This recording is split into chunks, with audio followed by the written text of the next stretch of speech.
In this video, we will demonstrate how to access the turbine.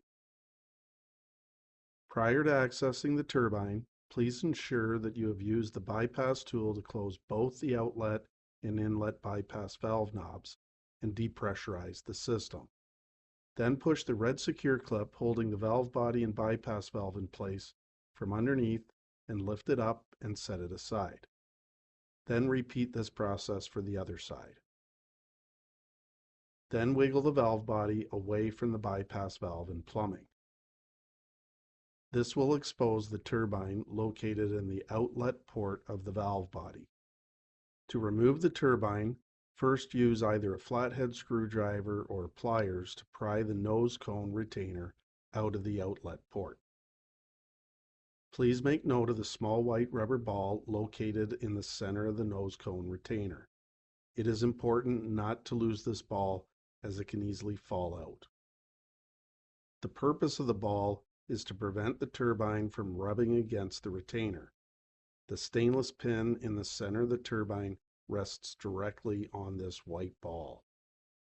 To remove the turbine from the valve body, use a pair of pliers. Note that there are two magnets located on either side of the turbine.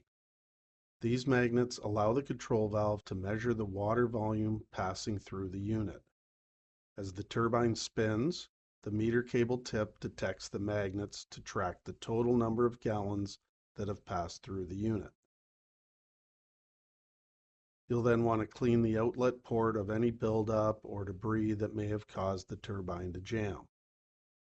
Additionally, ensure the turbine itself is cleaned of any buildup, or you can simply replace it with a new turbine if necessary. Please note that there's a specific orientation required when reinstalling the turbine. To protect the magnets and ensure optimal performance, the wider side must face into the control valve body, while the tapered side should face outward, as demonstrated here in the video. Then place the turbine into the outlet port, aligning the stainless pin with the center hole, and then snap the nose cone retainer into place. We recommend using a screwdriver or pick tool to ensure that the turbine spins freely, as shown here. Prior to reconnecting the valve body to the bypass valve and plumbing, please apply a light amount of silicone grease to both O-rings on the bypass valve.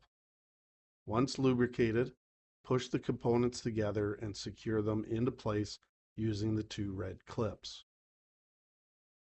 Then remember to slowly open the bypass valve knobs to allow water to flow through the system and repressurize it. You have now successfully inspected and cleaned or replaced the turbine assembly. Visit us at www.CanatureWG.com.